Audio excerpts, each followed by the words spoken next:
ಎಲ್ಲರಿಗೂ ಸ್ವಾಗತ ಸುಸ್ವಾಗತ. ಇವತ್ತು ನಾವು IPL ಮ್ಯಾಚ್ ಫಸ್ಟ್ ಮ್ಯಾಚ್ ಬಗ್ಗೆ ರಿವ್ಯೂ ಮಾತಾಡ್ತಿದೀವಿ. ಶೆಟ್ರ ಏನ್ ಹೇಳ್ತೀರಾ? ಈ ಕಡೆ ಒಂದ್ ಸೈಡ್ ಅಸಾಲ್ಟ್ ಆದ್ರೆ ಇನ್ನೊಂದ್ ಸೈಡ್ RCB ತುಂಬಾ ಚೆನ್ನಾಗಿತ್ತು. ಫಸ್ಟ್ ಮ್ಯಾಚ್ ತುಂಬಾ ವರ್ಷ ಆಮೇಲೆ ಗೆದ್ದಿದೀವಿ, ಅದು KKR ವಿರುದ್ಧ. KKR ಲಾಸ್ಟ್ ಗೆದ್ದಿದ್ ಯಾವಾಗ? 2021 ನಾವು ಗೆದ್ದಿದ್ದು ಲಾಸ್ಟ್. ಇವಾಗ KKR ಮೇಲೆ ಗೆದ್ದಿದೀವಿ. ಸೆಂಟರ್ ಗೌತಮ್ ಗಂಭೀರ್ ಅಂತ ಯಾರೋ ಇದ್ರು, ಅವ್ರು ನಮಗೆ ಗೆಲ್ಲಕ್ ಬಿಡ್ತಿರ್ಲಿಲ್ಲ. ಇವಾಗ ಫಸ್ಟ್ ಮ್ಯಾಚ್ ಗೆದ್ದಿದೀವಿ. ಸೀಸನ್ ಸ್ಟಾರ್ಟಿಂಗ್ ಶುರು ಮಾಡಿದೀವಿ, ಗ್ರ್ಯಾಂಡ್ ಓಪನಿಂಗ್ ಮಾಡಿದೀವಿ. ಏನ್ ಅನ್ಕೋತೀರಾ ಗ್ರ್ಯಾಂಡ್ ಓಪನ್ ಬಗ್ಗೆ? ಗ್ರ್ಯಾಂಡ್ ಓಪನ್ ಗ್ರ್ಯಾಂಡ್ ಆಗಿ ಆಗಿದೆ. ಯಾಕಂದ್ರೆ ಫಸ್ಟ್ ಮ್ಯಾಚ್ ದೇವರಿಗೆ ಅಂತ ಸುಮಾರು ಸತಿ ಹೇಳ್ಯಾರೆ ನಮ್ ಕಡೆಯಿಂದ. ನಮ್ ಫ್ಯಾನ್ಸ್ ಯಾವತ್ತಿದ್ರು ಮುಂಚೆನೆ ಕುರಿಕಂಡು ರೆಡಿ ಇಟ್ಟಿರ್ತಾರೆ. ಯಾಕಂದ್ರೆ ಫಸ್ಟ್ ಮ್ಯಾಚ್ ದೇವರಿಗೆ ದೇವರಿಗೆ ದೇವರಿಗೆ ಅಂತೇಳಿ ಅದೊಂಥರ ರಿಚುವಲ್ ಆಗ್ಬಿಟ್ಟಿದೆ. ಈ ಸತಿ ಏನೋ ಪರವಾಗಿಲ್ಲ. ಈ ಸತಿ 18ನೇ ಸೀಸನ್ ಅಂತ ಹೇಳ್ಬಿಟ್ಟು ನಮ್ಮ ರಾಯಲ್ ಚಾಲೆಂಜರ್ಸ್ ಬೆಂಗಳೂರವರು ವಿರಾಟ್ ಕೊಹ್ಲಿ ಅವರಿಗೆ ಒಂಥರ ಗಿಫ್ಟೇ ಕೊಟ್ಟಿದ್ದಾರೆ ಅಂತ ಹೇಳ್ಬೋದು. ಅವ್ರ ಪರ್ಫಾರ್ಮೆನ್ಸ್ ಚೆನ್ನಾಗಿತ್ತು. ಓವರ್ ಆಲ್ RCB ಪರ್ಫಾರ್ಮೆನ್ಸ್ ಚೆನ್ನಾಗಿತ್ತು. KKR ಅವರು ಒಳ್ಳೆ ಫೈಟ್ ಕೊಟ್ರು ಅಂತಾನೆ ಹೇಳ್ಬೋದು. ಸಮ್ ಫೀಲ್ಡ್ ಕಂಡೀಷನ್ಸ್ಗೆ ಅಡಾಪ್ಟ್ ಆದ್ರು ನಮ್ಮ ರಾಯಲ್ ಚಾಲೆಂಜರ್ಸ್ ಬೆಂಗಳೂರವರು. ಟೀಮ್ ಪರ್ಫಾರ್ಮೆನ್ಸ್ ಓವರ್ ಆಲ್ ಆಗಿ ಚೆನ್ನಾಗಿತ್ತು. ಒಬ್ಬೊಬ್ರೆ ಒಂದೊಂದಾಗೆ ನಾವು ಅನಲೈಸ್ ಮಾಡ್ತಾ ಬರೋಣ. ಫಸ್ಟ್ ಇನ್ನಿಂಗ್ಸ್ ಅಲ್ಲಿ ಬ್ಯಾಟಿಂಗ್ ಆಡಿರೋ KKR. ಬಟ್ ನಾವು ಮಾತಾಡೋಣ ಟಾಸ್ ಬಗ್ಗೆ. ಟಾಸ್ ಎಷ್ಟು ಕ್ರೂಷಿಯಲ್ ಆಗಿತ್ತು. ನ್ಯೂ ಬರುತ್ತೆ ಅಂತ ಗೊತ್ತಿತ್ತು, ಬಟ್ ಅದೇ ನ್ಯೂ ಬಾಲ್ ಕೊಡ್ತಾರೆ 12 ಓವರ್ ಆಮೇಲೆ. ಅದೇ ಕಾನ್ಸೆಪ್ಟ್ ಮಾಡಿದ್ರು. ಮತ್ತೆ ಟಾಸ್ ಗೆದ್ಬಿಟ್ಟು ನಾವು ಲಾಸ್ಟ್ ಟೈಮ್ ಕೋಲ್ಕತ್ತಾದಲ್ಲಿ ಫಸ್ಟ್ ಮ್ಯಾಚ್ ಟಾಸ್ ಗೆದ್ದಾಗ ನಮ್ಮ ಯಾರು ಅಲ್ಲ ಓಪನಿಂಗ್ ಸೀಸನ್ ಅಲ್ಲಿ ಹೊಡೆದಿದ್ರು ನಮಗೆ.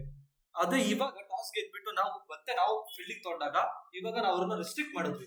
ಆ ರಿಸ್ಟ್ರಿಕ್ಟ್ ಮಾಡಕ್ಕೆ ಡ್ಯೂ ಬರಕ್ಕೆ ರೀಸನ್ ಏನು? ಹೇಗ್ ಕಾಪಾಡೋದು ನಮ್ಮ ಬೌಲರ್ಸ್? ಡ್ಯೂ ಫ್ಯಾಕ್ಟರ್ ನಾವು ಹೋದ್ ಸೀಸನ್ ಅಲ್ಲೇ ನೋಡ್ಬೋದಿತ್ತು. ಸುಮಾರು ರನ್ಸ್ಗಳು ಸ್ಲೋ ಆದಂಗೆ ಆಗ್ತಾ ಇತ್ತು. ಸೆಕೆಂಡ್ ಇನ್ನಿಂಗ್ಸ್ ಬಂದವರು ಆರಾಮಾಗಿ 200 ಮೇಲೆ ಚೇಸ್ ಮಾಡ್ತಾ ಇದ್ರು. ಮುಂಚೆ ಆದ್ರೆ IPL ಅಲ್ಲಿ 200 220 ಟಚ್ ಮಾಡಿದ್ರೆ ಟಾರ್ಗೆಟ್ ಬಹಳ ಕಷ್ಟ ಅಂತ ಇದ್ರು. ಬಟ್ ಈ ಸತಿ ನೋಡಿದ್ರೆ 200 ಚಿಲ್ಲರೆ ಆದ್ರೂ ತೊಂದರೆ ಇಲ್ಲ ಅಂತ ಹೊಡೆಯೋರಂಗೆ ಶುರು ಮಾಡ್ಕೊಂಡಿದ್ದಾರೆ. ಬಟ್ ಈ ಸತಿ KKR ಅವ್ರನ್ನ ಫಸ್ಟ್ 10 ಓವರು ಡ್ಯೂ ಫ್ಯಾಕ್ಟರ್ ಅನ್ನೋದೇನು ಕಾಣ್ಲೇ ಇಲ್ಲ. ಯಾಕಂದ್ರೆ ಹೊಸ ಬಾಲ್ ಇತ್ತು, ಬೌಲರ್ಸಿಗೆ ಕಷ್ಟ ಆಗ್ತಿತ್ತು, ಬಿಟ್ರೆ ಬ್ಯಾಟ್ಸ್ಮನ್ ಸಿಗಲ್ಲ. ಬಟ್ ಆದ್ರೂ ಈ ಟಾಸ್ ಫ್ಯಾಕ್ಟ್ ಅನ್ನೋದು ಏನಿರುತ್ತೆ, ಟಾಸ್ ಗೆದ್ದಾಗ ಒಂದು ಟೀಮ್ಗೆ ಒಂದು 30% ಆಫ್ ಅಡ್ವಾಂಟೇಜ್ ಬರುತ್ತೆ. ಟಾಸ್ ಅಲ್ಲೇ ಎಲ್ಲ ಮ್ಯಾಚ್ ಗೆಲ್ಲಕ್ಕಾಗಲ್ಲ. ಟಾಸ್ ಗಿಂತ ಮೇಲ್ಪಟ್ಟು ಸುಮಾರು ಪ್ಲಾನಿಂಗ್ಸ್ ಇರ್ತವೆ, ಎಕ್ಸಿಕ್ಯೂಷನ್ಸ್ ಇರ್ತವೆ. ಅದೇ ಬಗ್ಗೆ ಮಾತಾಡೋಣ. ಹೋದ ವರ್ಷ ಇಬ್ರು ಇದ್ರು ಈ ಟೀಮ್ ಅಲ್ಲಿ, ಕ್ಯಾಪ್ಟನ್ ಮತ್ತೆ ಒಬ್ರು ಕೋಚ್, ಒಬ್ಬ ಮೆಂಟೋರ್ ಇದ್ರು. ಅವ್ರಿಬ್ರು ಇಲ್ಲ ಅಂತ ಈ ಟೀಮ್ ಅಲ್ಲಿ ಏನೋ ಪ್ರಾಬ್ಲಮ್ ಶುರು ಆಗಿದೆಯಾ? ಸ್ವಲ್ಪ ಅವ್ರಿಗೆ ಬೇಜಾರಾಗ್ತಿದೆ, ಅಯ್ಯೋ ನಮ್ಮ ಟೀಮ್ ಅಲ್ಲಿ ಇವ್ರಿಬ್ರು ಇಲ್ಲ ಅಂತ. ಇಲ್ಲ, ಅವ್ರ ಟೀಮ್ ಇಬ್ರು ಇಲ್ಲ ಅಂತ ಬೇಜಾರೇನು ಇಲ್ಲ. ಯಾಕಂದ್ರೆ ಅಜಿಂಕ್ಯ ರಹಾನೆ ಅವ್ರು ಒಳ್ಳೆ ಕ್ಯಾಪ್ಟನ್.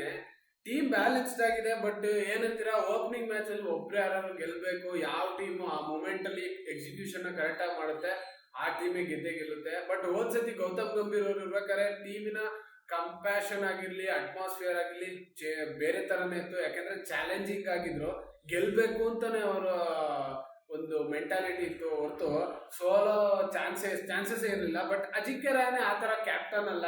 ಇವಾಗಿರೋ ಕೋಚು ಆತರ ನಿಮ್ಗೆ ಏನು ಇಂಪೋಸ್ ಮಾಡಲ್ಲ. ಟೇಕ್ ದ ಪ್ರಾಸೆಸ್ ಸ್ಲೋಲಿ ಅಂತಾರಲ್ಲ, ಆತರ ಅಜಿಂಕ್ಯ ರಹಾನೆ ಅವರು. ಫಸ್ಟ್ ಮ್ಯಾಚ್ ಸೋತಿದ್ದಾರೆ ಅಂತ ಹೇಳ್ಬಿಟ್ಟು ಇವರು ನೆಗ್ಲೆಕ್ಟ್ ಮಾಡೋದು ಅಲ್ಲ. ಒಳ್ಳೆ ಟೀಮು, ಒಳ್ಳೆ ಫೈಟ್ ಕೊಟ್ಟಿದ್ದಾರೆ. ಹೋದ್ಸತಿ ಆದ್ರೆ ಅವ್ರಿಗೆ ಅವರ ಮೆಂಟೋರೇ ಬೇರೆ ಇದ್ರು. ಯಾಕಂದ್ರೆ ಗೌತಮ್ ಗಂಭೀರ್ ಅವರು ಅವ್ರ ಇಂಟೆಂಟೇ ಬೇರೆ ಇರುತ್ತೆ. ಕ್ಯಾಪ್ಟನ್ ಅಷ್ಟೊಂದೇ ಡಿಫ್ರೆನ್ಸ್ ಇಲ್ಲ. ಶ್ರೇಯಸ್ ಅಯ್ಯರ್ಗಿಂತ ಎಕ್ಸ್ಪೀರಿಯನ್ಸ್ ಇರೋ ಕ್ಯಾಪ್ಟನ್ ಅಜಿಂಕ್ಯ ರಹಾನೆ. ಹಂಗಾಗಿ ತೊಂದರೆ ಏನು ಇಲ್ಲ ಅನ್ಕೊಂಡು. ಓಪನಿಂಗ್ ಬಂದಿದ್ದು 2 overseas play, Quinton de Kock, Sunil Narine prove ಮಾಡೋದೇನ್ ಬೇಡ. ಅವ್ರ ಬಗ್ಗೆ ಓಪನಿಂಗ್ ಹೆಂಗ್ ಮಾಡ್ತಾರಂತ ಗೊತ್ತು, ಎಕ್ಸ್ಪ್ಲೋಸಿವ್. ಬಟ್ ಕ್ವಿಂಟನ್ ಡಿಕಾಕ್ ನ ತಗೊಂಡಿದ್ದು. ಇವ್ರ ಪ್ಲೇಸ್ ಅಲ್ಲಿ ಬೇರೆ ಬ್ಯಾಟ್ಸ್ಮನ್ ಇದ್ರು, ಗುರ್ಬಾಸ್ ಆಡಿಸಬಹುದಾಗಿತ್ತು. ಬಟ್ ಡಿಕಾಕ್ ಹೆಸರು ದೊಡ್ಡದಿತ್ತು ಅಂತ ಡಿಕಾಕ್ ನ ತಗೊಂಡ್ರೆ, ಇಲ್ಲ ಗುರ್ಬಾಸ್ ಒಳ್ಳೆ ಫಾರ್ಮ್ ಅಲ್ಲಿ ಇದ್ರು ಅಂತ ತಗೊಂಡ್ರೆ. ಗುರ್ಬಾಸ್ ಅವರು ಒಳ್ಳೆ ಫಾರ್ಮ್ ಅಲ್ಲಿ ಇದ್ದಾರೆ. ಬಟ್ ಗುರ್ಬಾಸ್ ಅವ್ರನ್ನ ತಗೊಳಕ್ಕಿಂತ, ಯಾಕಂದ್ರೆ ಡಿಕಾಕ್ ಅವ್ರದ್ದು ಹೆಸರಿದೆ, ಡಿಕಾಕ್ ಅವರಿಗೆ ಎಕ್ಸ್ಪೀರಿಯನ್ಸ್ ಇದೆ. ಡಿಕಾಕ್ ಅವರು ಮುಂಚೆಯಿಂದನೂ IPL ಆಡ್ತಾ ಬಂದಿದ್ದಾರೆ. ಟೀಮ್ ಟು ಟೀಮ್ ಆಗಿರ್ಬೋದು, ಅವ್ರ ಪರ್ಫಾರ್ಮೆನ್ಸ್ ಚೆನ್ನಾಗಿದೆ. ಡಿಕಾಕ್ ಅವ್ರನ್ನ ಏನಕ್ಕೆ ಸೆಲೆಕ್ಟ್ ಮಾಡ್ತಾರೆ ಅಂದ್ರೆ, ಈ ಮ್ಯಾಚ್ ಅಂತಾನೂ ಅಲ್ಲ, ನೆಕ್ಸ್ಟ್ ಮ್ಯಾಚ್ಗೂ ಕ್ವಿಂಟನ್ ಡಿಕಾಕ್ ಅವ್ರನ್ನ ಅವ್ರ ಫಸ್ಟ್ ಆಪ್ಷನ್ ಆಗಿ ಸೆಲೆಕ್ಟ್ ಮಾಡ್ತಾರೆ. ಯಾಕಂದ್ರೆ overseas player, experienced IPL player. So ಅವ್ರನ್ನೇ ಸೆಲೆಕ್ಟ್ ಮಾಡ್ತಾರೆ. ಒಂದು ಮ್ಯಾಚ್ ಅಲ್ಲಿ ಯಾರೋ ಪರ್ಫಾರ್ಮೆನ್ಸ್ ಮಾಡಿಲ್ಲ ಅಂತ ತಕ್ಷಣ ಅವ್ರನ್ನ ಅಂಡರ್ ಪರ್ಫಾರ್ಮರ್ ಅಂತ ಹೇಳೋದು ತಪ್ಪಾಗುತ್ತೆ. ನಾವು ಅಜಿಂಕ್ಯಗೆ ಹೇಳಿದ್ರೆ ಟೆಸ್ಟ್ ಮ್ಯಾಚ್ ಪ್ಲೇಯರ್ ಅನ್ಕೋತೀವಿ. ಬಟ್ T20 ಇಷ್ಟು ಎಕ್ಸ್ಪ್ಲೋಸಿವ್ ಆಗಿ ಲೆಕ್ಕಕ್ಕೆ ನೋಡಿದ್ರೆ ಅವರೇ ಮ್ಯಾಚ್ ಚೇಂಜ್ ಮಾಡಿದ್ದು. ಸೈಡ್ ಇಂದ ಸೈಡ್ ಶಿಫ್ಟ್ ಮಾಡಿದ್ದು ಅವರೇ. ಅವ್ರು ಬಿಟ್ರೆ ಕೆಳಗೆ ಯಾರು ಅಷ್ಟೊಂದು ಹೊಡೆದಿರೋರು ಯಾರು ಇಲ್ಲ. ಯಾಕಂದ್ರೆ ಕ್ಯಾಪ್ಟನ್ ರೆಸ್ಪಾನ್ಸಿಬಿಲಿಟಿ ಅಂತಾರಲ್ಲ, ಆ ತರನೇ ಅಂತ ಹೇಳ್ಬೋದು. ಬಟ್ ಸುನಿಲ್ ನಾರಾಯಣ್ ಅವರು ಓಪನರ್ ಅಂತ, ಪಾರ್ಟ್ ಟೈಮ್ ಓಪನರ್ ಅಂತ ಎಷ್ಟತಿ ಹೇಳಿದ್ರು ಕಷ್ಟನೇ. ಯಾಕಂದ್ರೆ ಅವರು IPL ಅಲ್ಲಿ ಫುಲ್ ಟೈಮ್ ಓಪನರ್ ಅಂತಾನೆ ನೀವು ಒಪ್ಕೊಬಹುದು ಅವ್ರನ್ನ. ಅವರು ಮಿಸ್ಟ್ರಿ ಬೌಲರ್ ತರಾನೇ ಅವ್ರು ಹೇಗೆ ಅವ್ರು ಬೌಲಿಂಗ್ ಮಾಡ್ತಾರೆ ಅಂತ ತೋರಿಸ್ಕೊಳ್ಳಲು, ಅವ್ರು ಹೇಗೆ ಬ್ಯಾಟಿಂಗ್ ಮಾಡ್ತಾರೆ ಅಂತ ಯಾರಿಗೂ ಗೊತ್ತಾಗಲ್ಲ, ಯಾವ ಬಾಲಿಗೆ ಯಾವ ತರ ಎಲ್ಲಿ ಶಾರ್ಟ್ಸ್ ಹೊಡಿತಾರೆ ಅಂತ ಗೊತ್ತಾಗಲ್ಲ. ಅನ್ಆರ್ಥೋಡಾಕ್ಸ್. ಹೋದ ವರ್ಷ ಸ್ಟಾಟ್ಸ್ ಪ್ರಕಾರ ಸುನಿಲ್ ನಾರಾಯಣ್ ಪವರ್ ಪ್ಲೇ ಹೊಡಿತಾರೆ, ಪವರ್ ಪ್ಲೇ ಆಮೇಲೆ ಔಟ್ ಆಗ್ತಾರೆ, ಅವರು ಕ್ಯಾಚ್ ಕೊಡ್ತಾರೆ ಎಲ್ಲ ಇರ್ತಾರೆ ಅಂತ. ಬಟ್ ಈ ಮ್ಯಾಚ್ ಅಲ್ಲಿ ಪವರ್ ಪ್ಲೇ ಆಮೇಲೆ ಅವ್ರು ಎಕ್ಸ್ಪೋಸಿಂಗ್ ಶುರು ಮಾಡಿದ್ದು. ಪವರ್ ಪ್ಲೇ ಅಷ್ಟೊಂದು ಸ್ಕೋರ್ ಇರಲಿಲ್ಲ. First 2 over RCB well control ಅಂತಾನೆ ಹೇಳ್ತೀನಿ. ಅಲ್ಲಿಂದ 13ನೇ ಓವರ್ ತನಕ KKR ಕಂಟ್ರೋಲ್ ತಗೊಂತು. ಇವರಿಬ್ರೆ ರೀಸನ್ ಅದಕ್ಕೆ. ಸುನಿಲ್ ನಾರಾಯಣ್ ಅವ್ರು ಆಟ ಆಡಿದ್ರು, ಅಜಿಂಕ್ಯ ರಹಾನೆ ಅವರು ಚೆನ್ನಾಗಿ ಆಟ ಆಡಿದ್ರು. ನೆಕ್ಸ್ಟ್ ಬರೋದಾದ್ರೆ ಅವರ ವಿಕೆಟ್ಸ್ಗಳು ಅವ್ರು ಹೇಗೆ ರನ್ಸ್ ನ ತಗೊಂಡ್ರು ಅಂತ ನಾವು ಹೇಳ್ಬೇಕಾಗತ್ತೆ. RCB ಬೌಲರ್ ನ ಲೆಫ್ಟ್ ಅಂಡ್ ರೈಟ್ ಆಗಿ ತಗೊಂಡ್ರು 10 ಓವರ್ ಅಂತೂ. ಅವ್ರ ಎರಡು ವಿಕೆಟ್ ಹೋಗಿರ್ಲಿಲ್ಲ ಅಂದ್ರೆ RCB ಗೆ ಮೊಮೆಂಟಮ್ ತರಕ್ ಆಗ್ತಾ ಇರ್ಲಿಲ್ಲ. ಫಸ್ಟ್ ವಿಕೆಟ್ ಬೀಳ್ಸಿದ್ ನಮಗೆ ಹೇಜಲ್ವುಡ್ ಓಪನಿಂಗ್ ಕೊಟ್ರು. ಫಸ್ಟ್ ಒಂದು ಡ್ರಾಪ್ ಆಯ್ತು ಕ್ಯಾಚ್, ಬಟ್ ಅದಾದ್ಮೇಲೆ ನೆಕ್ಸ್ಟ್ ಅದೇ ಓವರ್ ಒಳ್ಳೆ ವಿಕೆಟ್ ರಾಹುಲ್. ಯಾಕಂದ್ರೆ ಕ್ವಿಂಟನ್ ಡಿಕಾಕ್ ಅವ್ರನ್ನ ತೆಗೆಯೋದು ಕಮ್ಮಿ ವಿಷಯ ಅಲ್ಲ. ನೆಕ್ಸ್ಟ್ ಮ್ಯಾಚ್ ಗಳಲ್ಲಿ ಬರೋ ಮ್ಯಾಚ್ ಗಳಲ್ಲಿ ನೋಡ್ಬೋದು. ಪರ್ಫೆಕ್ಟ್ ಟೆಕ್ಕಲ್ ಬೌಲಿಂಗ್ ಮಾಡಿದ್ರು. ಟೆಕ್ಕಲ್ ಪರ್ಫೆಕ್ಟ್ ಟೆಸ್ಟ್ ಬಾಚ್ ಲೆಂತ್ ಅದು. ಅದಾದ್ಮೇಲೆ ಬಂದಿದ್ದು ಇವರಿಬ್ರು ಆಮೇಲೆ ಹೊಡೆದ್ರು. ಬಟ್ ಇವರಿಬ್ರು ವಿಕೆಟ್ ಬಿದ್ದಾಗ ಮೇನ್ ಇಂಪಾರ್ಟೆಂಟ್ ಕೃಣಾಲ್ ಪಾಂಡ್ಯ ತೆಗ್ದಿದ್ದು. ಕೃಣಾಲ್ ಪಾಂಡ್ಯ ಅಜಿಂಕ್ಯ ತೆಗೆದ್ರು. ಆಮೇಲೆ ನಮ್ಮ ರಸಿಕ್ ಸಲಾಮ್ದಾರ್ ಅವರು ಕ್ಯಾಚ್ ಕೊಡ್ಸಿದ್ರು ಸುನಿಲ್ ನಾರಾಯಣ್ಗೆ. ಇಬ್ರು ಮೇನ್ ವಿಕೆಟ್. ಅರೆ ನಮ್ ಕ್ಯಾಪ್ಟನ್ಸಿ ಬಗ್ಗೆ ಹೇಳ್ಬೇಕು. ಫಸ್ಟ್ ಕ್ಯಾಪ್ಟನ್ಸಿ ಯಾಕೋ ವೀಕ್ ಅನ್ಸ್ಬಿಡ್ತು. ಬಟ್ ಹೋಗ್ತಾ ನಮ್ಮ ಬೌಲರ್ಸ್ ನ ಅವ್ರು ಬ್ಯಾಕ್ ಮಾಡಕ್ ಶುರು ಮಾಡಿದ್ರು.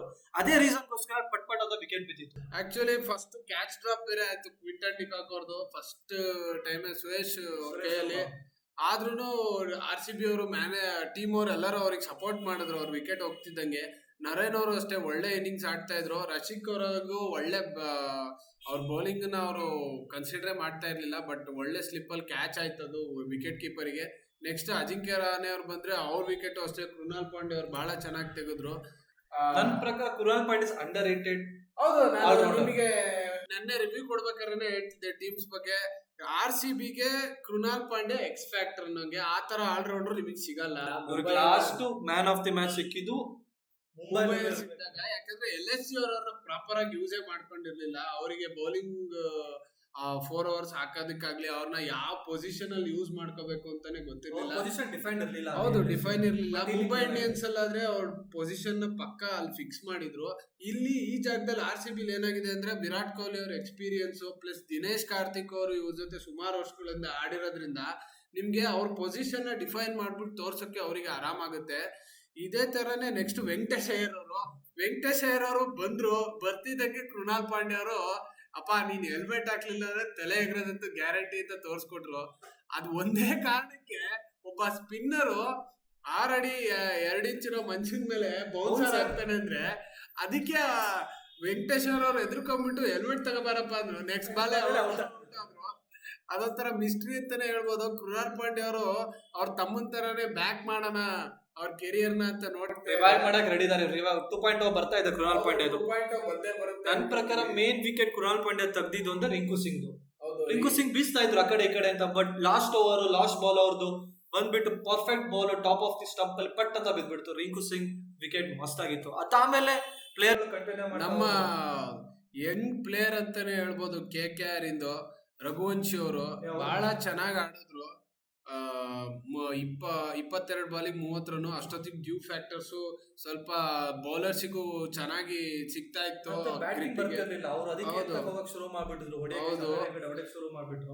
ಬಟ್ ಒಳ್ಳೆ ಸ್ಕೋರ್ ಅಜಿಂಕ್ಯ ರಹಾನೆ ಮತ್ತೆ ಸುನಿಲ್ ನಾರಾಯಣ್ ಆದ್ಮೇಲೆ ರಘುವಂಶಿ ಅವ್ರದೇ ಸ್ಕೋರ್ ಕಾರ್ಡ್ ಅಲ್ಲಿ ರನ್ ಕಾಣಿಸ್ತಾ ಇರೋದು. ಕ್ಯಾಪ್ಟನ್ಸಿ ಬಗ್ಗೆ ಮಾತಾಡ್ಬೇಕು ಸೆಟ್ರೆ. ಏಕೆ ಅಂದ್ರೆ ಸುರೇಶ್ ಶರ್ಮಾ ಅವರು 3 ಓವರ್ ತುಂಬಾ ಹೊಡ್ಸ್ಕೊಂಡ್ರು. ಮಿನಿಮಮ್ ಅಂದ್ರು ಅವ್ರು ಎಷ್ಟು ಹೊಡ್ಸ್ಕೊಂಡಿದ್ದಾರೆ ಅಂದ್ರೆ ಅವ್ರು 11 ಎಕಾನಮಿ ಇದ್ದಿದ್ದು. ಆದ್ರೂ ನಮ್ ಕ್ಯಾಪ್ಟನ್ ಅವ್ರನ್ನ ಬ್ಯಾಕ್ ಮಾಡ್ಕೊಂಡು ಯಾರ ಮೇಲೆ ಬಿಟ್ಟಿದ್ದು ಅವ್ರನ್ನ ಆಂಡ್ರೆ ರಸಲ್ ಮೇಲೆ ಬಿಟ್ಟಿದ್ದು. ಗೊತ್ತು ರಸಲ್ ಏನ್ ಮಾಡ್ತಾರೆ, ಒಂದು ಓವರ್ ಅಲ್ಲಿ ಮ್ಯಾಚ್ ನ ಟರ್ನ್ ಮಾಡ್ಬಿಡ್ತಾರೆ ಅಂತ. ನಾವ್ ಕ್ಯಾಪ್ಟನ್ ಹೇಗಿದ್ರು ಅಂದ್ರೆ ಅವ್ರನ್ನ ಟೀಮ್ ಪ್ಲೇಯರ್ ನ ಬ್ಯಾಕ್ ಮಾಡ್ಕೊಂಡು ರಸಲ್ ವಿಕೆಟ್ ಏನ್ ಮಸ್ತ್ ಇತ್ತು. ಅದು ಪರ್ಫೆಕ್ಟ್ ಬಾಲ್ ಕ್ಲೀನ್ ಆಗಿ ಒಳಗೋಯ್ತು, ಸ್ಟಂಪ್ ಇತ್ತು. ನನ್ ಪ್ರಕಾರ ರಸಲ್ ನಾವ್ ಬೇಗ ಔಟ್ ಮಾಡಿದಕ್ಕೆ ಒಂದು 25 ರನ್ ಕಮ್ಮಿ ಆಗಿದೆ. ನನ್ ಪ್ರಕಾರ 230 ಹೊಡಿತಿದ್ರು.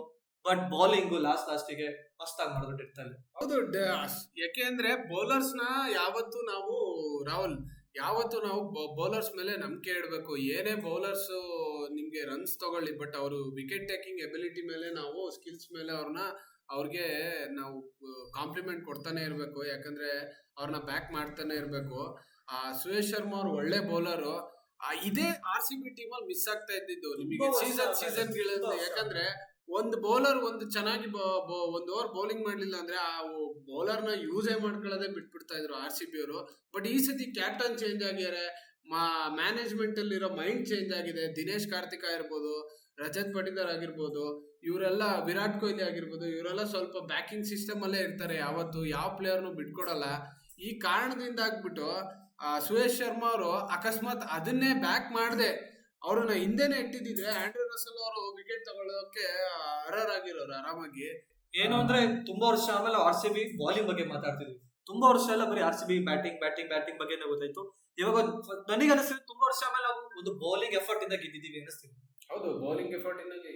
ಯಾಕೆಂದ್ರೆ ಬ್ಯಾಟ್ಸ್ಮನ್ ಯಾವತ್ತು ಕ್ರೌಡ್ ನ ಪ್ಲೇಸ್ ಮಾಡ್ತಾನೆ, ಬೌಲರ್ ಮ್ಯಾಚ್ ನ ಗೆಲ್ಲಿಸ್ತಾನೆ. ಈ ಮಾತನ್ನ ಕ್ರಿಕೆಟ್ ಅಲ್ಲಿ ಯಾವತ್ತು ಬರ್ದಿಟ್ಕೋಬೇಕು. ಬೌಲರ್ ಇಲ್ಲ ಅಂದ್ರೆ ಆ ಮ್ಯಾಚ್ ಆ ಟೀಮ್ ಗೆಲ್ಲೋದಕ್ಕೆ ಚಾನ್ಸೇ ಇಲ್ಲ.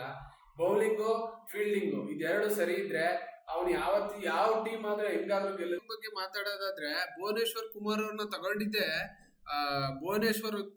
ತಗೊಂಡಿದ್ದೆ ಟೀಮಿಗೆ ಬೌಲಿಂಗ್ ಮೈನ್ ಆಗಿ ಅಂತ ನಾನು ಮೈನ್ ಬೌಲರ್ ಆಗಿ ಅಂತ ಅನ್ಕೊಂಡಿದ್ದೆ. ಬಟ್ ಭುವನೇಶ್ವರ್ ಕುಮಾರ್ ಅವ್ರನ್ನ ಟೀಮ್ ಇಂದಾನೆ ಬಿಟ್ಬಿಟ್ಟಿದ್ದಾರೆ. ಪ್ಲೇಯಿಂಗ್ 11 ಇಂಜುರಿ ಕನ್ಸರ್ನ್ ಇರ್ಬೋದು ಅಂತ ಅನ್ಕೊಂತೀನಿ. ಯಾಕಂದ್ರೆ ಅದನ್ನ ಓಪನ್ ಆಗಿ ಸ್ಟೇಟ್ಮೆಂಟ್ ಕೊಟ್ಟಿಲ್ಲ ಏನಕ್ಕೆ ಅಂತ. ಮೋಸ್ಟ್ ಪ್ರಾಬಬ್ಲಿ ಇಂಜುರಿ ಕನ್ಸರ್ನ್ ಅಂತ ಇರ್ಬೋದು. ಅದ್ರ ಬದಲಿ ನಮ್ಮ ಜೇಸಲ್ ವುಡ್ ಅವರು, ಜಾಶ್ ಹೇಸಲ್ವುಡ್ ಅವರು, ಎಸ್ ದಯಾಲ್ ಅವರು, ರಸಿಕ್ ಸಲಾಂ ಅವರು, ಕೃಣಾಲ್ ಪಾಂಡ್ಯ, ಸುರೇಶ್ ಶರ್ಮಾ, ಲೈಮ್ ಲಿವಿಂಗ್ಸ್ಟೋನ್ ಎಲ್ಲರೂ ಬೌಲಿಂಗ್ ಮಾಡ್ಸಿದ್ದಾರೆ. ಬಹಳ ಚೆನ್ನಾಗಿ ಬೌಲಿಂಗ್ ಮಾಡಿದ್ದಾರೆ. 10 ಓವರ್ ಸ್ವಲ್ಪ ಸ್ಟ್ರಗಲ್ ಮಾಡಿದ್ರು, ಬಟ್ ಸ್ಕೋರ್ ನ ಅಷ್ಟೊಂದು ಬಿಟ್ಕೊಟ್ಟಿಲ್ಲ. ಫ್ಲಾಟ್ ಪಿಚ್ ಅಲ್ಲಿ ಈ ತರ ಬೌಲಿಂಗ್ ಮಾಡೋದಂದ್ರೆ ಬೇರೆ ಪಿಚ್ ಅಲ್ಲೂ ಚೆನ್ನಾಗಿ ಮಾಡ್ತಾರೆ ಇವರು. ಹೌದು, ಈ ಪಿಚ್ ಅಲ್ಲಿ ಇಷ್ಟು ಚೆನ್ನಾಗಿ ಮಾಡ್ಯಾರೆ ಅಂದ್ರೆ ಇನ್ ಬೇರೆ ಪಿಚ್ ಗಳಲ್ಲಿ ಚೆನ್ನಾಗೇ ಮಾಡ್ತಾರೆ ಅಂತ ಲೆಕ್ಕ. ಬಟ್ 10 ಓವರಿಗೆ ಇವರಿಗೆ ಆ ಪಿಚ್ ಬಗ್ಗೆ ಅನಾಲಿಸಿಸ್ ಇರ್ಲಿಲ್ಲ. ಬಟ್ ಆಮೇಲೆ 10 ಓವರ್ ಏನಿತ್ತು, ಬೌಲರ್ಸ್ ಗಳಿಗೆ ಎಲ್ಲರಿಗೂ ಅವರೇ ಹೆಲ್ಪ್ ಮಾಡ್ಕೊಂಡ್ರು. ಒಬ್ಬ ಬೌಲರ್ ಇನ್ನೊಬ್ಬ ಬೌಲರ್ಗೆ ಪಿಚ್ ವಿಕೆಟ್ ಹೇಗೆ ಆಕ್ಟ್ ಆಗ್ತಾ ಇದೆ, ಹೇಗ್ ನಮಗೆ ಹೆಲ್ಪ್ ಮಾಡುತ್ತೆ ಅನ್ನೋದನ್ನ, ಟರ್ನ್ ಆಗ್ತಾ ಇದೆಯೋ, ಸ್ವಿಂಗ್ ಆಗ್ತಾ ಇದೆಯೋ, ಪ್ರತಿಯೊಂದನ್ನು ಒಬ್ರಿಗೊಬ್ರು ಇನ್ಪುಟ್ ಕೊಟ್ಕೊಂಡು ಈ ಬೌಲಿಂಗ್ ಪರ್ಫಾರ್ಮೆನ್ಸ್ ತೋರ್ಸಕ್ ಸಾಧ್ಯ ಆಗುತ್ತೆ. ಪ್ರತಿಯೊಬ್ರು ನೋಡ್ಬೋದು ನೀವು. ಹೇಸಲ್ವುಡ್ ಅವ್ರು ಆಗ್ಲಿ 22 ರನ್ ತಗೊಂಡಿದ್ದಾರೆ. ಬರೀ 22 ರನ್ನಿಗೆ 2 ವಿಕೆಟ್ ತಗೊಂಡಿದ್ದಾರೆ 5.5 ಎಕಾನಮಿಯಲ್ಲಿ. ಎಸ್ ದಯಾಲ್ ಅವರು 25 ರನ್ನು 1 ವಿಕೆಟ್ 8 ಎಕಾನಮಿಯಲ್ಲಿ. ರಶೀಕ್ ಸಲಾಂ ಅವರು 35 ರನ್ ಕೊಟ್ಟಿದ್ದಾರೆ 1 ವಿಕೆಟ್, ಅದು 11 ಎಕಾನಮಿಯಲ್ಲಿ. ಅದು ಒಳ್ಳೆ ವಿಕೆಟ್. ಹೌದು, ಕೃಣಾಲ್ ಪಾಂಡ್ಯ ಅವರಾಗ್ಲಿ ಫಸ್ಟ್ ಓವರ್ 15 ರನ್ ಏನೋ ಹೊಡಿಸ್ಕೊಂಡ್ರು. ಬಟ್ ಅವರು ಈ ಓವರ್ ಕ್ಲೋಸ್ ಮಾಡಿದ್ ನೋಡಿದ್ರೆ 29 ರನ್ನಿಗೆ 3 ವಿಕೆಟ್ ತಗೊಂಡಿದ್ದಾರೆ. ಅವ್ರದ್ದೇ ಎಕಾನಮಿ ನೋಡಿದ್ರೆ ಬೆಸ್ಟ್ ಅಂತ ಹೇಳ್ಬೋದು ನಾವು. 4 ಓವರ್ 29 ರನ್ 3 ವಿಕೆಟ್ 7.25 ಎಕಾನಮಿ.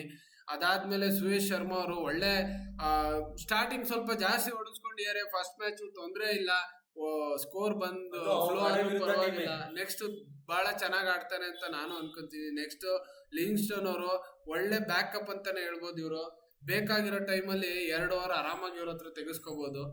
ಒಳ್ಳೆ ಎಕಾನಮಿಲೂ ಮಾಡ್ಕೊಟ್ಟಿದ್ದಾರೆ. ನಮ್ ಬ್ಯಾಟಿಂಗ್ ಬಗ್ಗೆ ಬಂದ್ರೆ ಸಾಲ್ಟ್ ಇನ್ ಅಸಾಲ್ಟ್, ವಿರಾಟ್ ಇಂದು ರುದ್ರ ಅವತಾರ ಹಿಂಗ್ ಅನಿಸ್ತು. ಯಾಕಂದ್ರೆ ಸಾಲ್ಟ್ ಹಳೆ ಟೀಮ್ ವಿರುದ್ಧ ಆಡ್ತಿದ್ರೆ ಅವ್ರಿಗೆ ಆ ಪಿಚ್ ಬಗ್ಗೆ ಗೊತ್ತು, ಅವ್ರಿಗೆ ಅಲ್ಲಿ ಬಾಲರ್ಸ್ ಹೇಗಿದಾರೆ ಅಂತಾನೂ ಗೊತ್ತು. ಅವ್ರು ಆಡಿದ್ದು ಮತ್ತೆ ವಿರಾಟ್ ಆಡಿದ್ದು. ವಿರಾಟ್ ಫಸ್ಟ್ ಇರ್ಲಿಲ್ಲ, ಆಮೇಲೆ ಸಾಲ್ಟ್ ಹೊಡಿತಿದ್ದಾರೆ, ನಾನು ಮೆಲ್ಲಿಗೆ ಆಡ್ತೀನಿ ಅಂದ್ಬಿಟ್ಟು ಆಮೇಲೆ ಸಾಲ್ಟ್ ಹೊಡೆದು ಸಾಲ್ಟ್ ಔಟ್ ಆದಾಗ ಶುರು ಮಾಡೋದ್ರು. ಏನ್ ಗೊತ್ತಾ, ಉಪ್ಪಿಗಿಂತ ರುಚಿ ಇಲ್ಲ ಅಂತ ಯಾವತ್ತು ಹೇಳ್ತಾರಲ್ಲ, ಅದಕ್ಕೆ ನಮ್ ಕನ್ನಡಿಗರು ನಮ್ಮ RCB ಟೀಮ್ ಅಲ್ಲಿ ಉಪ್ಪೇ ಇಲ್ಲ ಅಂತ ಹೇಳ್ಬಿಟ್ಟು ಸಾಲ್ಟ್ ನ ತರಿಸ್ಕೊಂಡಿದ್ದಾರೆ. ಸಾಲ್ಟ್ ಅವರು ಬಹಳ ಚೆನ್ನಾಗಿ ಅಡಿಗೆ ಉಪ್ಪಾಕಿದ್ದಾರೆ ಅಂತಾನೆ ಹೇಳ್ಬೋದು ರಾಹುಲ್. ನನ್ನ ಪ್ರಕಾರ ಸೆಟ್ರೆ ಲಾಸ್ಟ್ ಟೈಮ್ ಒಂದು KKR ಟೀಮ್ ಇಂದ ಒಬ್ಬ ಓಪನರ್ ಓಸಿಸ್ ಬಂದು RCB ಗೆ ಆಡೋದು ಫಸ್ಟ್ ಟೈಮ್ ಅಲ್ಲ. ಒಬ್ರಿದ್ರು ಕ್ರಿಸ್ ಗೇಲ್ ಅಂತ, KKR ಫಸ್ಟ್ ಆಡಿದ್ರು, ಔಟ್ ಆಫ್ ಅನ್ಸೋಲ್ ಆಗಿದ್ರು. ಒಂದೇ ಒಂದು ಫೋನ್ ಕಾಲ್ ಬಂದಿದ್ದಕ್ಕೆ ಬಂದಿತ್ತು. ಆಮೇಲೆ KKR ವಿರುದ್ಧನೇ ಮ್ಯಾಚ್ ಆಡ್ಬಿಟ್ಟು 100 ಹೊಡೆದ್ರು. ಫಸ್ಟ್ 100 ಹೊಡೆದಿದ್ದು ಅಲ್ಲೇ ಅವಾಗ. ಈಗ ಇವರು ಸಾಲ್ಟ್ ಅದೇ ಕೆಲಸ ಮಾಡ್ತಿದ್ದಾರೆ. ನಮಗೆ ಸಾಲ್ಟ್ ಬಹಳ ಒಳ್ಳೆ ಆಟಗಾರ. ಇನ್ನಿಂಗ್ಸ್ ನ ಸ್ಟಾರ್ಟಿಂಗ್ ಅಲ್ಲಿ ಅಡಾಪ್ಟ್ ಒಂದು ವಿಕೆಟ್ ನ ಒಂದು ಪಿಚ್ ನ ಅಡಾಪ್ಟ್ ಮಾಡ್ಕೊಳ್ಳೋಕ್ಕಿಂತ ಮುಂಚೆನೆ ಫಸ್ಟ್ ಬಾಲ್ ಇಂದಾನೆ ಅಟ್ಯಾಕಿಂಗ್ ಗೇಮ್ ಶುರು ಮಾಡ್ತಾರೆ ಅಂದ್ರೆ ಸಾಲ್ಟ್ ಮಾತ್ರ. ಯಾಕಂದ್ರೆ ನೀವು ಅವ್ರ ಸ್ಟಾಟ್ಸ್ ನೇ ನೋಡ್ಬೋದು ನೀವು. ಅವ್ರು ಯಾವ್ದೇ ಲೀಗಲ್ ಆಡ್ಲಿ, ಅವ್ರ ನ್ಯಾಷನಲ್ ಟೀಮಿಗೆ ಆಡ್ಲಿ, ಬಟ್ ಅವರು ಫಿಯರ್ಲೆಸ್ ಕ್ರಿಕೆಟ್ ನೇ ಆಡ್ತಾರೆ ಯಾವತ್ತಿದ್ರು. ಫಿಲಿಪ್ ಸಾಲ್ಟ್ ಅವರು KKR ಇಂದ ಸ್ವಲ್ಪ ಡಿಸಪಾಯಿಂಟ್ಮೆಂಟ್ ಅಲ್ಲೇ ಇದ್ರು. ಯಾಕಂದ್ರೆ ಅವರಿಗೆ KKR ಇಂದು ಎನ್ವಿರಾನ್ಮೆಂಟ್ ಸೆಟ್ ಆಗಿಲ್ಲ ಅಂತ ಅವ್ರು ಓಪನ್ ಸ್ಟೇಟ್ಮೆಂಟ್ ಕೊಟ್ಟಿದ್ದಾರೆ. RCB ಅವರಿಗೆ ಅದೊಂಥರ ಅಡ್ವಾಂಟೇಜ್ ಅಂತ ಹೇಳ್ಬೋದು. ಒಂಥರ ರೈವಲ್ರಿ ತರ ಹೋಗಿದ್ರು ಫಿಲ್ ಸಾಲ್ಟ್ ಅವರು ಬಹಳ ಚೆನ್ನಾಗಿ ಆಡ್ಕೊಟ್ರು. 31 ಬಾಲಿಗೆ 56 ಪವರ್ ಪ್ಲೇ ಅಲ್ಲಿ ಬಹಳ ಚೆನ್ನಾಗಿ ಆಡಿದ್ರು. 180 ಸ್ಟ್ರೈಕ್ ರೇಟ್ ಅಲ್ಲಿ ಆಡಿದ್ದಾರೆ. ವಿರಾಟ್ ಕೊಹ್ಲಿ ಅವರಿಗೆ ಈ ತರ ಓಪನರ್ ಬೇಕಿತ್ತು. ಫಾಫ್ ಡುಪ್ಲಿಸಿಸ್ ಹೋಗ್ತಿದ್ದಂಗೆ ಒಬ್ಬ ಪಕ್ಕ ವಿರಾಟ್ ಕೊಹ್ಲಿ ಜೊತೆ ಫಿಟ್ಟೆಸ್ಟ್ ಅಂತಾನೆ ಹೇಳ್ಬೋದು. ಫಿಟ್ ಆಗು ಇದಾರೆ, ಒಳ್ಳೆ ಇನ್ನಿಂಗ್ಸ್ ಆಂಕರ್ ಮಾಡ್ತಾರೆ, ಒಳ್ಳೆ ಪಾರ್ಟ್ನರ್ಶಿಪ್ ಕೊಡ್ತಾರೆ. ಇಂಥ ಓಪನರ್ ಸಿಗ್ಬೇಕಿತ್ತು.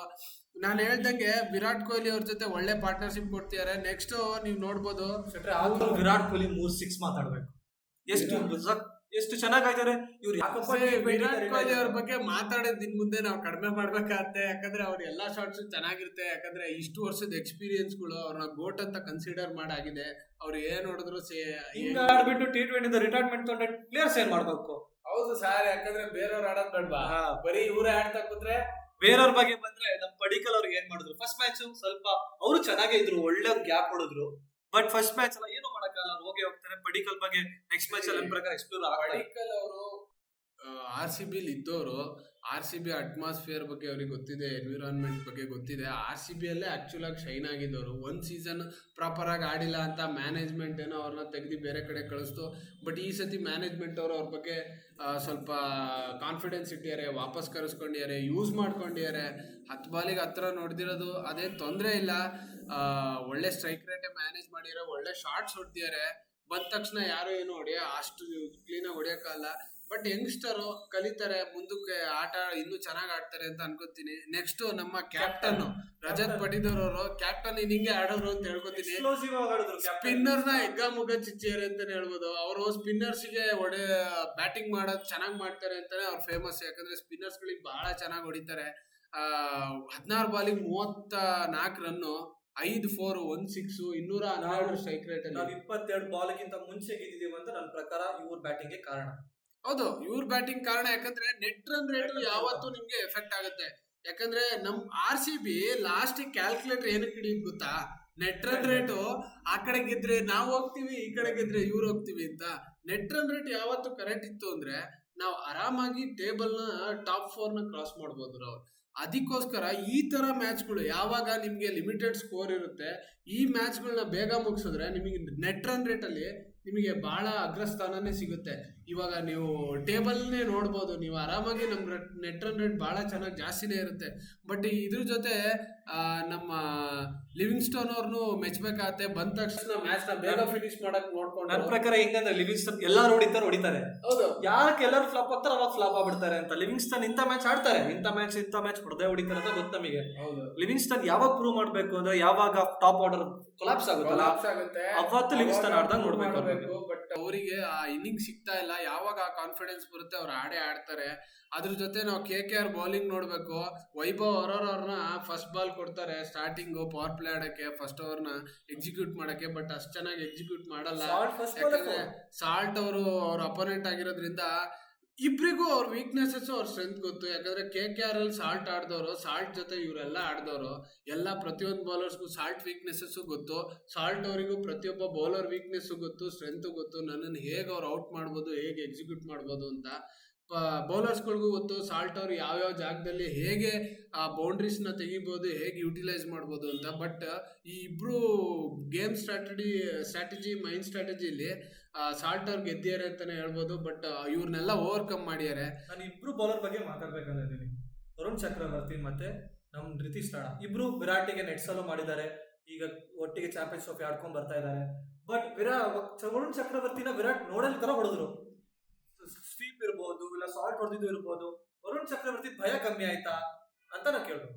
ಭಯ ಕಮ್ಮಿ ಆಯ್ತಾ ಅಂತ ಏನಿಲ್ಲ. ವರುಣ್ ಚಕ್ರವರ್ತಿ ಆಗ್ಲಿ, ನಿತೀಶ್ ರಾಣಾ ಆಗ್ಲಿ, ಅವ್ರು ಎಷ್ಟೇ ಆಡಿರ್ಬೋದು, ಏನೇ ಅವ್ರ ಜೊತೆ ಪ್ರಾಕ್ಟೀಸ್ ಮಾಡಿರ್ಬೋದು. But experience is experience. ಯಾಕಂದ್ರೆ ಅವ್ರನ್ನ ಹೇಗ್ ಟ್ಯಾಕಲ್ ಮಾಡ್ಬೇಕು, ಅವ್ರನ್ನ ನ್ಯಾಷನಲ್ ಟೀಮ್ ಅಲ್ಲಿ ಆಡ್ಬೇಕಾದ್ರೆ ಅವ್ರು ಹೇಗ್ ಟ್ಯಾಕಲ್ ಮಾಡಿರ್ತಾರೆ, IPL ಅಲ್ಲಿ ಅವ್ರನ್ನ ಇವ್ರಿಗೆ ಎಷ್ಟು ವಿರಾಟ್ ಕೊಹ್ಲಿ ಅವರ ಜೊತೆ ಎಕ್ಸ್ಪೀರಿಯನ್ಸ್ ಇರುತ್ತೆ ಆ ಟ್ಯಾಕ್ಟಿಕ್ಸ್ ಅಲ್ಲಿ ಮಾತ್ರ ರಿತೀಶ್ ರಾಣಾ, ಹರ್ಷಿತ್ ರಾಣಾ ಆಗ್ಲಿ, ವರುಣ್ ಚಕ್ರವರ್ತಿ ಆಗ್ಲಿ ಅವ್ರ ಬೌಲಿಂಗ್ ನ ಎಕ್ಸಿಕ್ಯೂಟ್ ಮಾಡ್ತಾರೆ. ಬಟ್ ಅದೇ ವಿರಾಟ್ ಕೊಹ್ಲಿ ಹಾಗಲ್ಲ, ಇವ್ರ ಜೊತೆ ಇರೋ ಎಕ್ಸ್ಪೀರಿಯನ್ಸ್ ಜೊತೆ ಅವರಿಗೆ ಬಾಕಿ ಎಷ್ಟೋ ಜನ ಇವ್ರ ತರಾನೇ ಎಕ್ಸಿಕ್ಯೂಟ್ ಮಾಡೋ ಬೌಲರ್ಸ್ಗಳ ಜೊತೆನೂ ಎಕ್ಸ್ಪೀರಿಯನ್ಸ್ ಇರುತ್ತೆ. ಆ ಪ್ರಿಪ್ರೇಷನ್ ಮೇಲೆ ವಿರಾಟ್ ಕೊಹ್ಲಿ ಅವರು ಆಡ್ತಾರೆ. ಅದಕ್ಕೆ ಅವ್ರನ್ನ ಸೀನಿಯರ್ ಮೆಂಬರ್ ಅಂತ ನಾವು ಹೇಳೋದು. ಯಾಕಂದ್ರೆ ಇಷ್ಟು ವರ್ಷ ಆಡ್ತಾ ಬರ್ಬೇಕು ಅಂದ್ರೆ ಆ ವಿರಾಟ್ ಕೊಹ್ಲಿ ಅವರಿಗೆ ಆ ಎಕ್ಸ್ಪೀರಿಯನ್ಸ್, ಆ ಡಾಟಾ ಆ ತಲೆಯಲ್ಲೇ ಇರ್ಬೇಕಾಗತ್ತೆ. ಇವ್ರು ಹೇಗ್ ಆಡ್ತಾರೆ, ಯಾರ ಜೊತೆ ಆಡ್ತಾರೆ, ಹೆಂಗ್ ಆಡ್ತಾರೆ, ಯಾವ ಫೀಲ್ಡ್ ಪ್ಲೇಸ್ಮೆಂಟ್ ಇರ್ತಾರೆ ನನಗೆ ಅಂತ ಪ್ರತಿಯೊಂದು ಎಕ್ಸಿಕ್ಯೂಷನ್ ನೋಡ್ಕೋಬೇಕಾಗತ್ತೆ. ಪ್ರಿಪೇರ್ ಆಗ್ಬೋದು, ಅದೇ ಸುನಿಲ್ ನಾರಾಯಣ್ ಪ್ರಿಪೇರ್ ಆಗಲ್ಲ. 10 ವರ್ಷದಿಂದನೂ ಬೌಲಿಂಗ್ ಮಾಡ್ತಾ ಇದ್ದಾರೆ. ಇವತ್ತಂಕ ಎಕಾನಮಿ ಹಂಗೆ ಇರುತ್ತೆ, ಅಲ್ಲಾಡಲ್ಲ. ಹೌದು, ಯಾಕಂದ್ರೆ ಅವ್ರು ಬೌಲಿಂಗ್ ಮಾಡಕ್ಕಿಂತ ಮುಂಚೆ ನಿಮಗೆ ಅವ್ರು ಯಾವ ಗ್ರಿಪ್ಪಲ್ ಇಟ್ಟಿದ್ದಾರೆ ಅಂತ ತೋರ್ಸಲ್ಲ. ಅದು ಗೂಗ್ಲಿ ಬರುತ್ತೋ, ಸ್ಪಿನ್ ಬರುತ್ತೋ, ಲೆಗ್ ಸ್ಪಿನ್ ಬರುತ್ತೋ ಅಂತಾನೆ ಗೊತ್ತಾಗಲ್ಲ. ಹಾಗಾಗಿ ಸುನಿಲ್ ನಾರಾಯಣ್ ಅವರು ಆ ಬೌಲಿಂಗ್ ಮಿಸ್ಟಿನ ಮೇಂಟೈನ್ ಮಾಡ್ಕೊಂಡೇ ಬಂದಿದ್ದಾರೆ. ಇವ್ರ ಬೌಲಿಂಗ್ ನ ಇಮಿಟೇಟ್ ಮಾಡಕ್ಕೆ ಬಹಳ ಕಷ್ಟ. ಯಾಕಂದ್ರೆ ಅವರು ಆ ಸ್ಕ್ರೀನ್ಸ್ ಲೈನ್ ತನಕ ಬರೋ ತನಕನೂ ಅವ್ರ ಬೌಲಿಂಗ್ ಗೊತ್ತಾಗಲ್ಲ. ಯಾವ ಬ್ಯಾಟ್ಸ್ಮನ್ ನೋಡಕ್ ಆಗಲ್ಲ. ಅದು ಎಕ್ಸಿಕ್ಯೂಟ್ ಆದಾಗ್ಲೇ ಅವ್ರಿಗೆ ಗೊತ್ತಾಗೋದು ಯಾವ ಬಾಲ್ ಬರ್ತಾ ಇದೆ ಅಂತ. ಬಟ್ ಇವರು ಚೆನ್ನಾಗಿ ಟ್ಯಾಕಲ್ ಮಾಡಿದ್ದಾರೆ ಅಂತಾನೆ ಹೇಳ್ಬೋದು. RCB ಅವರು ಇಷ್ಟು ವರ್ಷದ ಪರ್ಫಾರ್ಮೆನ್ಸ್ ಗಳಲ್ಲಿ ಡೆತ್ ಓವರ್ ತನಕ ಬರ್ದೆ ಮುಂಚೆನೆ ಮುಗಿಸ್ಕೊಂಡಿರೋ ಮೊಟ್ಟ ಮೊದಲ ಮ್ಯಾಚ್ ಅಂತಾನೆ ಹೇಳ್ಬೋದು. ಬಹಳ ಒಳ್ಳೆ ಪರ್ಫಾರ್ಮೆನ್ಸ್ ಕೊಟ್ಟಿದ್ದಾರೆ. ಈ ಸೀಸನ್ಗೆ ಈ ವಿನ್ ಬೇಕಾಗಿರೋದು. ಯಾಕಂದ್ರೆ first win is a good win. ಯಾಕಂದ್ರೆ ಎಲ್ಲರದು ಕಾನ್ಫಿಡೆನ್ಸ್ ನ ಬೂಸ್ಟ್ ಮಾಡುತ್ತೆ RCBದು. ನೆಕ್ಸ್ಟ್ ಮ್ಯಾಚ್ ಗಳು ಆಡಕ್ಕೆ ಅವರಿಗೆ ಒಂದು ಸ್ಟ್ರೆಂತ್ ಸಿಗುತ್ತೆ, ಕಾನ್ಫಿಡೆನ್ಸ್ ಸಿಗುತ್ತೆ. ನೆಕ್ಸ್ಟ್ ಮ್ಯಾಚ್ ನಾವು ಚೆನ್ನಾಗಿ ಆಡ್ಬೋದು, ಎಕ್ಸಿಕ್ಯೂಟ್ ಮಾಡ್ಬೋದು. ಟೀಮ್ ಎನ್ವಿರಾನ್ಮೆಂಟ್ ಅವಾಗ ಆಟೋಮೆಟಿಕ್ ಆಗಿ ಚೆನ್ನಾಗಿ ಬರುತ್ತೆ. ಯಾಕಂದ್ರೆ ಆ ಒಂದ್ ವಿನ್ ಇಂದ ಎಲ್ಲ ಟೀಮ್ ಅವರು ಒಂದಾಗ್ತಾರೆ. ಯಾವತ್ತು ಟೀಮು ಸೋಲ್ತಾನೆ ಇರುತ್ತೋ ಆ ಟೀಮ್ ಅಟ್ಮಾಸ್ಫಿಯರ್ ಅಲ್ಲಿ ಇವನ್ ತಪ್ಪು ಅವನ್ ತಪ್ಪು ಇದನ್ನೆಲ್ಲ ಬಿಟ್ಟು ಕಾನ್ಸಂಟ್ರೇಟ್ ಮಾಡಕ್ಕೆ ಈ ತರ ವಿನ್ಗಳು ಬೇಕಾಗ್ತಾರೆ ಅವ್ರು. ಹಾಗಾಗಿ ಈ RCB ವಿನ್ ಇದೆಯಲ್ಲ, ಈ ಪರ್ಟಿಕ್ಯುಲರ್ ಸೀಸನ್ಗೆ ಬಹಳ ಹೆಲ್ಪ್ ಆಗಿದೆ ಹೊಸ ಕ್ಯಾಪ್ಟನ್ಗೆ ಅಂತಾನೆ ಹೇಳ್ಬೋದು. Krunal Pandya player of the match ನಾವು ಬಗ್ಗೆ ಮಾತಾಡಿದ್ವಿ. ನಿಮ್ ಪ್ರಕಾರ ಅಂಡರ್ ರೇಟೆಡ್ ಪರ್ಫಾರ್ಮೆನ್ಸ್ ಎಲ್ಲಾರು ಮಿಸ್ ಆಗಿದ್ರೆ ಏನಿರ್ಬೋದು? Underrated performance obviously Philip Salt ಅವ್ರದ್ದು. ಬಹಳ ಚೆನ್ನಾಗಿ ಆಡಿದ್ರು. ಪವರ್ ಪ್ಲೇ ಇರ್ಬೋದು, 10 ಓವರ್ ತನಕ ಬ್ಯಾಟಿಂಗ್ ಮಾಡಿದ್ರು. RCBಗೆ ಒಳ್ಳೆ ಸ್ಟಾರ್ಟಿಂಗ್ ನ ತಂದ್ಕೊಟ್ಟಿದ್ದೆ ಅವ್ರು ಇರ್ಲಿಲ್ಲ ಅಂದ್ರೆ RCB ಅವರು ಇಷ್ಟು ಬೇಗ ಮ್ಯಾಚ್ ಮುಗಿಸೋಕೆ ಆಗ್ತಾ ಇರ್ಲಿಲ್ಲ. ಅವರು ಸ್ಕಿಲ್ಸ್ ನ ಅವ್ರ ಮೇಲೆ ಇಟ್ಟಿರೋ ನಂಬಿಕೆನ ಉಳಿಸ್ಕೊಂಡಿದ್ದಾರೆ. ಅಂಡರ್ ರೇಟೆಡ್ ಅಂತಾನೆ ಹೇಳ್ಬೋದು. ಜಾಸ್ತಿ ಶೈನ್ ಆಗಿಲ್ಲ ಸೋಷಿಯಲ್ ಮೀಡಿಯಾದಲ್ಲಾಗ್ಲಿ ಎಲ್ಲಾಗ್ಲಿ. ಬಟ್ ಸಾಲ್ಟ್ ಅವರಿಗೆ ಈ RCBಗೆ ಈ ಸತಿ ಬ್ಯಾಟಿಂಗ್ ಅಂದ್ರೆ ಚೇಸಿಂಗ್ ಅಲ್ಲಿ ಹೆಲ್ಪ್ ಮಾಡಿದ್ದು ಅಂತ ಹೇಳ್ಬೋದು. ಕೃಣಾಲ್ ಪಾಂಡ್ಯ ಅವ್ರನ್ನ ಮ್ಯಾನ್ ಆಫ್ ದಿ ಮ್ಯಾಚ್ ಅದು ಪರ್ಫೆಕ್ಟ್ ಆಗಿದೆ. ಯಾಕಂದ್ರೆ ಆ ಸ್ಕೋರ್ ಹೋಗ್ತಾ ಇದ್ದಿದ್ದನ್ನ ಕ್ಲೀನ್ ಆಗಿ ಎಕ್ಸಿಕ್ಯೂಟ್ ಮಾಡಿ ಅದನ್ನ ವಾಪಸ್ ತಂದಿದ್ದೆ ಕೃಣಾಲ್ ಪಾಂಡ್ಯ ಅವರು. ಹಾಗಾಗಿ ಅವ್ರಿಗೆ ಮ್ಯಾನ್ ಆಫ್ ದಿ ಮ್ಯಾಚ್ ಕೊಡ್ಲೇಬೇಕಾಗತ್ತೆ. ಈ ಮ್ಯಾಚ್ ಆಯ್ತು, RCB ಒಳ್ಳೆ ಶುರುವಾಯ್ತು. ನಿಮ್ ಪ್ರಕಾರ ಮುಂಬೈ ಮತ್ತೆ ಚೆನ್ನೈ ಮ್ಯಾಚ್ ನಡೆದ್ರೆ ಯಾರು ಗೆಲ್ಬಹುದು? ಮುಂಬೈ ಮತ್ತೆ ಚೆನ್ನೈ ಮ್ಯಾಚ್ ನನಗೆ ಯಾಕೋ ಮುಂಬೈ ಅವ್ರು ಗೆಲ್ಬಹುದು ಅಂತ ಅನ್ಕೊಳ್ತೀನಿ. ಚೆನ್ನೈ ಹೇಳ್ತೀನಿ, ಯಾಕೆ ಅಂದ್ರೆ ಮುಂಬೈ ಅವ್ರು ಫಸ್ಟ್ ಮ್ಯಾಚ್ ಸೋಲ್ತಾರೆ. ಮುಂಬೈ ಅವ್ರು ಸುಮಾರು ವರ್ಷದಿಂದ ಸೋಲ್ತಾ ಬಂದಿದ್ದಾರೆ. 18ನೇ ಸೀಸನ್ RCB ಅವರೇ ಫಸ್ಟ್ ಮ್ಯಾಚ್ ಗೆದ್ದಿದ್ದಾರೆ ಅಂದ್ರೆ ಮುಂಬೈ ಅವ್ರಿಗೂ ಫಸ್ಟ್ ಮ್ಯಾಚ್ ಗೆಲ್ತಾರೆ ಅಂತ ನಾವು ಒಂದು ಹೋಪ್ಸ್ ಇಟ್ಕೊಳ್ಳೋಣ. ರಾಹುಲ್ ಗೆಲ್ತಾರ, ನಾನ್ ಗೆಲ್ತಾರ ಅಂತ ನೋಡ್ತಾ ಕಮೆಂಟ್ ಸೆಕ್ಷನ್ ಅಲ್ಲಿ ನೀವು ಹಾಕಿ ಚೆನ್ನೈಯ ಇಲ್ಲ ಮುಂಬೈನ ಅಂತ. ಈ ವಿಡಿಯೋನ ಇಲ್ಲ ರ್ಯಾಪ್ ಅಪ್ ಮಾಡೋಣ. ನೆಕ್ಸ್ಟ್ ವಿಡಿಯೋಗೋಸ್ಕರ ನೀವು ಕಮೆಂಟ್ ಮಾಡಿ. Thank you, bye, love you, ಧನ್ಯವಾದಗಳು.